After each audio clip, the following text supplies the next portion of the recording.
प्रणाम साई। राम जी भला करे। बड़ी देर से आपका इंतजार कर रहा हूं। आइए बैठिए,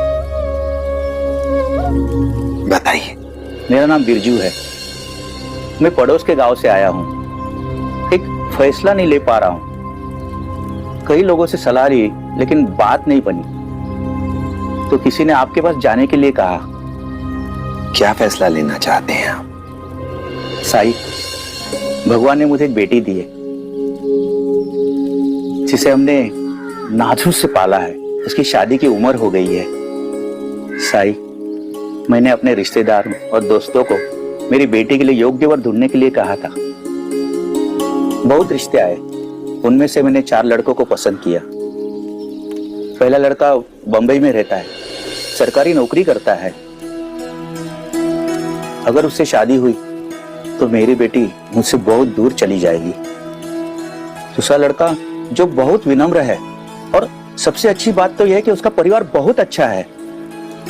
तीसरा लड़का बहुत पैसे वाला है, घर में नौकर चाकर सब कुछ है, ऐशो आराम है।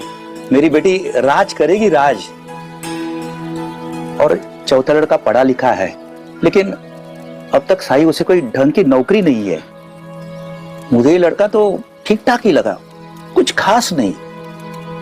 लेकिन मेरी बेटी का झुकाव शिक्षा के प्रति हमेशा अधिक ही रहा है, इसलिए अभी तक मैंने वो रिश्ते को ना नहीं कहा है।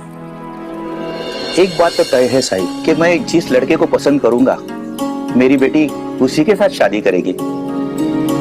मेरे पास 4 विकल्प है साई, लेकिन मैं इसमें से किसे चुनूं जो मेरी बेटी के लिए सबसे बेहतर होगा। मेरी बेटी मुझ पर बोझ नहीं है साई, इसलिए मैं उसकी शादी हड़बड़ी में नहीं करना चाहता, बल्कि सब कुछ ठोक बजाकर सुनिश्चित करके करना चाहता हूं। आपकी चिंता मैं समझ सकता हूं। बताइए, किस तरह मदद करूं आपकी? साई, मैं एक साधारण आदमी हूं, लोगों को परखना मुझे नहीं आता। लेकिन मैंने सुना है कि आप बड़े ज्ञानी हैं, लोगों को परखना आता है आपको। मैं बस इतना चाहता हूं कि मेरी बेटी के वर के चयन में आप मेरी मदद करें। ठीक है, मैं आपकी मदद करूंगा, लेकिन उसके लिए आपको उन 4 लड़कों को लेकर यहां द्वारका माई में आना होगा। क्या संभव होगा? साई, 4 को एक साथ? मैं एक वर को दूसरे वर के बारे में कैसे बता सकता हूं?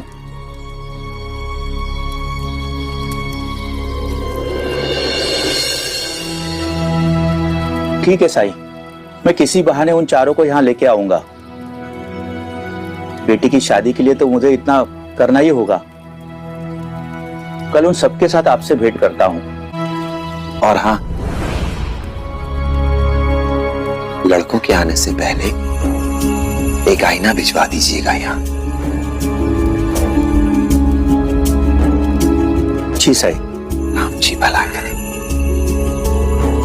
मन में साई के क्या है कौन जान पाए। ओम साई ओम साई ओम साई ओम साई ओम। साई, प्रणाम साई, मैं आ गया। राम जी भला करे। साई, ये वही 4 लड़के हैं जिनके बारे में आपको बताया था। केसरी कुर्ता पहना है ना, वो सुधांशु जो बंबई में सरकारी नौकरी करता है, और उसके बगल में जो है ना वो अर्पित, जिसके परिवार के बारे में मैंने आपको सब कुछ बताया था। साई, जिसके कपड़े सबसे अच्छे हैं।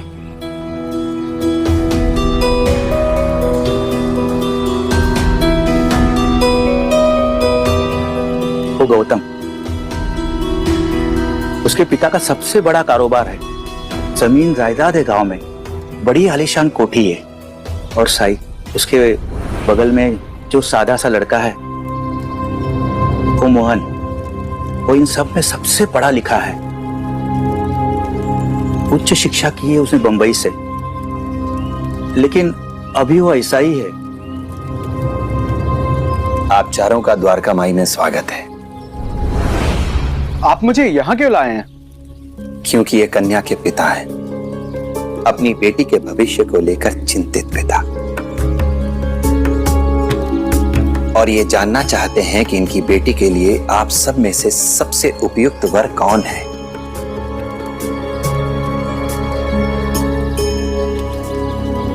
हे भगवान, साई ने सब क्यों बता दिया?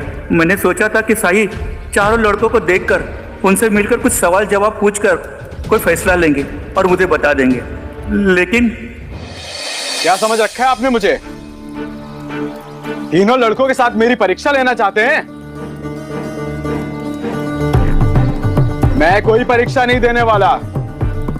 अरे अच्छी खासी सरकारी नौकरी है, रोज 4 रिश्ते आते हैं मेरे लिए, समझ गए?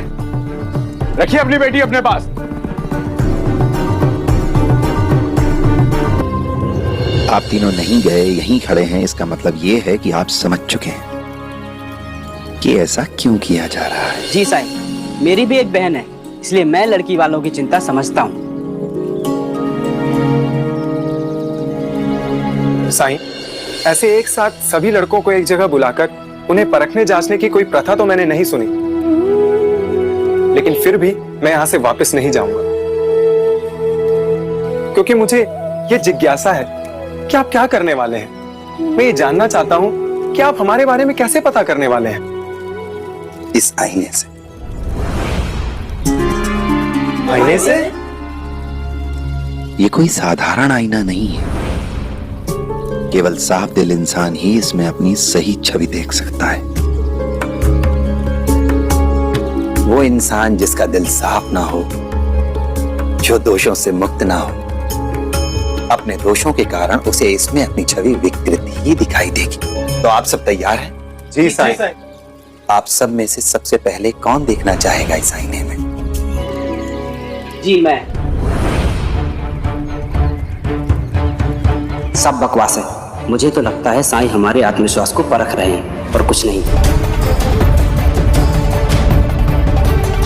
नहीं, ऐसा कैसे हो सकता है?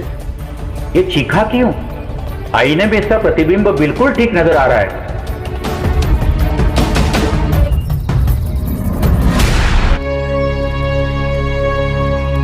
अब कौन आएगा?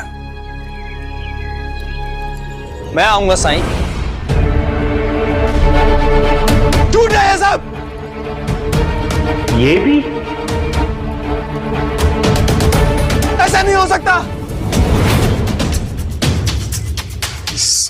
साईं,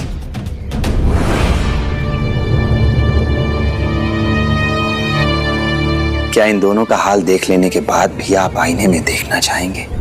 साईं, ऐसा कौन है जिसमें कोई दोष ना हो? ऐसा कौन है जिसका मन हमेशा से पवित्र रहा हो? किसी साधारण मनुष्य के लिए यह संभव ही नहीं, और मैं जानता हूं कि ये बात आप भी जानते हैं। फिर ये परीक्षा क्यों? इससे क्या हासिल होगा? जैसे इन दोनों को आईने में अपना दोष नजर आया, वैसे मुझे भी आएंगे, क्योंकि मैंने भी गलतियां की हैं। अगर मैं अपने दोष देखने से ही डर जाऊंगा तो अपने में सुधार कैसे ला पाऊंगा मैं?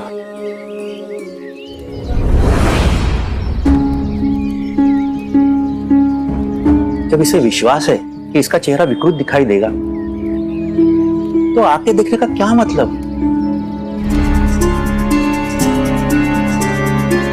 ये क्या साईं, मेरी छवि विकृत क्यों नहीं है? ऐसा कैसे हो सकता है साईं, जबकि इस मोहन ने खुद स्वीकार किया है कि इसने कई गलतियां की हैं। हाँ, उस हिसाब से तो इसका चेहरा भी विकृत दिखाई देना चाहिए था। किसी का भी चेहरा विकृत नहीं था। ना ही ये जादुई आईना है, इसे तो आज ही सुबह मैंने अपने घर से साई के पास भिजवाया था। साईं, ये सब क्या है? साईं, क्या आप हमसे झूठ बोल रहे हैं? नहीं,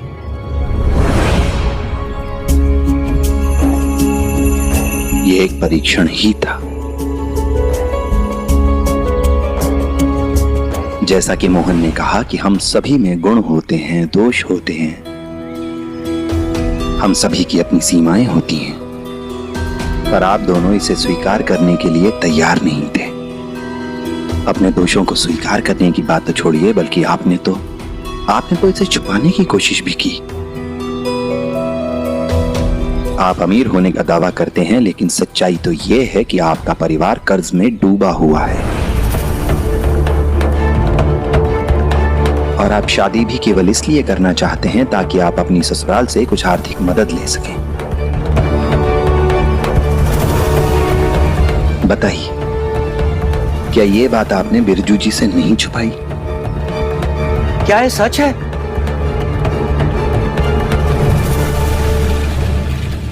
और क्या कहा था आपने? अर्पित बहुत विनम्र है, जबकि सच्चाई तो ये है कि धन कमाने की चाह में ये इतना खो गए हैं कि अपने माता पिता का भी ध्यान नहीं रखते हैं। ये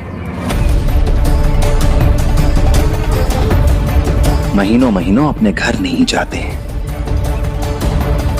और जब घर जाते हैं तो केवल पैसे लेने के लिए, धन उगाही करने के लिए, अपनी जमीन बेचने के लिए। वो माँ बाप जिन्होंने अपना पूरा जीवन झोंक दिया अपने बच्चे को सफल बनाने के लिए, कामयाब बनाने के लिए। जो बच्चा अपने ऐसे माँ बाप का ध्यान नहीं रख सकता, उनसे प्रेम नहीं कर सकता, वो आपकी बेटी का ध्यान क्या रखेगा भला? बल्कि इन्हें तो अपनी गलती का एहसास भी नहीं है। अर्पित को तो ये लगता है कि इसके माता पिता की संपत्ति पर, उनके धन पर इनका जन्म सिद्ध अधिकार है। साईं, आपके हिसाब से तो सभी गलत है। मोहन की बात से मैं भी सहमत हूं कि सभी ने अपने जीवन में कोई ना कोई गलती की है। अगर ऐसी बात है तो मेरी बेटी जिंदगी भर कुंवारी रह जाएगी।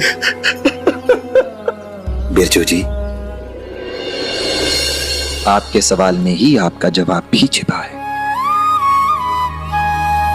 अपनी गलती को स्वीकार करना परिपक्वता की निशानी है।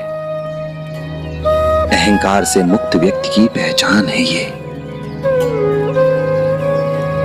अर्पित और गौतम, इन्होंने अपनी गलतियों को, अपनी कमियों को स्वीकार नहीं किया, केवल मोहन ने किया है। क्या हुआ अगर ये गलती करता है तो? अगर गलती करता है तो उसे स्वीकार करता है, उससे सबक लेता है, खुद को सुधारता भी है। कोई बात नहीं अगर आज उसके पास नौकरी नहीं है तो, पर उसके पास सबसे महत्वपूर्ण शिक्षा और उससे भी महत्वपूर्ण चरित्र है। और नेक व्यक्ति में यही तो देखा जाता है बस। इसलिए आपकी बेटी के लिए मोहन से उपयुक्त वर और कोई नहीं है दूसरा।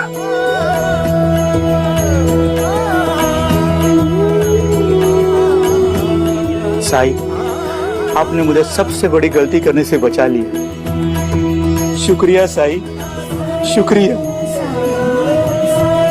हमें माफ कर दीजिए साईं। राम जी भला करे।